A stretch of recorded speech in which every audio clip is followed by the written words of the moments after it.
ما وعدنا الله ورسوله وصدق الله ورسوله وما زادهم إلا إيمانا وتسليما। সম্মানিত সুধী, এই সূরাটার নাম সূরা আহজাব, সম্মিলিত বাহিনী। আমরা জানি আমাদের নবী মুহাম্মদ রাসূলুল্লাহ সাল্লাল্লাহু আলাইহি ওয়াসাল্লাম তিনি ইয়াতীম ছিলেন। জন্মের 6 মাস আগে তার পিতা মারা যান, তিনি পশতু মানুষ। তো 6 বছর বয়সে তার মা মারা যান, 8 বছর বয়সে তার দাদা মারা যান আমাদের রাসূল সাল্লাল্লাহু আলাইহি ওয়াসাল্লাম।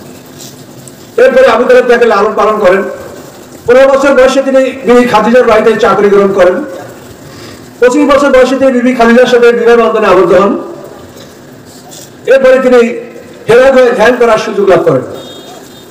যেহেতু বিবি খাদিজার মাধ্যমে আল্লাহ তাআলা রাসূলের অভাব দূর করে দিয়েছিলেন।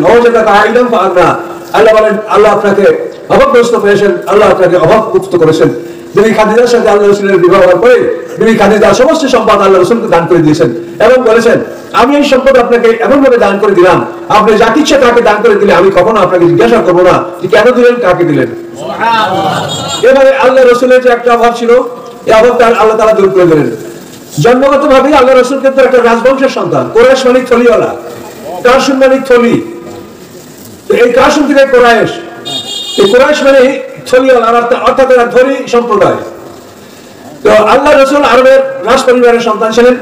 তিনি যখন ভূমিষ্ঠ হলেন তখন তার পিতা নাই, তখন তার পিতার নিকট থেকে তিনি 5টা উট লাভ করেছিলেন, মানে উত্তরাধিকার লব্ধ সম্পদ, হেরিটেজ। তো এই 5টা উট আল্লাহ রাসূলকে নিজে ব্যয় করতে হয় না, যেহেতু তার লালন পালনের দায়িত্ব তার, মানে বাল্যকালে তিনি এভাবে পিতা হারানোর পরে তার মা ছিলেন, দাদা আব্দুল মুত্তালিব ছিলেন। 8 বছর বয়সে আল্লাহ রাসূলের দাদা মারা গেছেন। তো এই সম্পদ তার ছিল এবং আল্লাহ রাসূল সিরিয়ায় ব্যবসা বাণিজ্য করেছেন।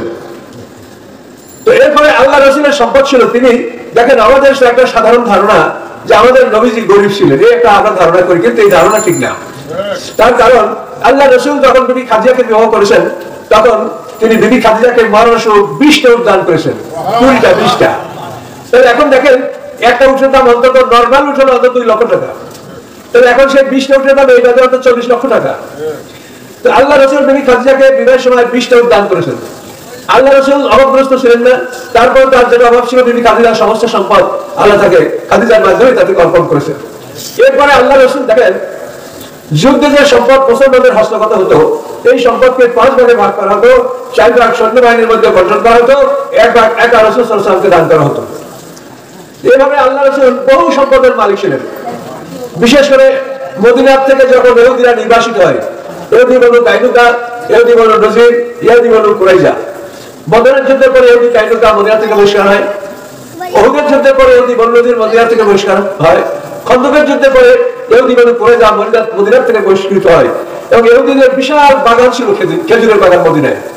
তো এই বাগানগুলি এগুলি কিন্তু সৈন্যবাহিনীর মধ্যে বন্টন করা হয়নি, যেহেতু আল্লাহর আদেশ যে সমস্ত সম্পদ বিনা যুদ্ধে মুসলমানদের হস্তগত হয় সেই সম্পদগুলিকে মালে ফাই বলে। মালে ফাই, ফাই সম্পদ ফিরিয়ে দেওয়া।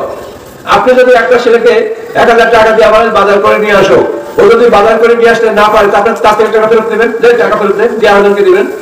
ফাই শব্দটা ফেরত দেওয়া। অর্থাৎ আল্লাহ তাআলা আমাদের রাসূলের আগে আল্লাহর দ্বীন প্রচারের দায়িত্ব দিয়েছিলেন এই ইহুদি খ্রিস্টান সমাজকে। তারা যখন এই দায়িত্ব পালন করতে ব্যর্থ হয়েছে তখন তাদের সম্পদ আল্লাহ ফিরিয়ে মুসলমানদেরকে দিয়েছে, যেটা হলো ফাই, ফিরিয়ে আনা।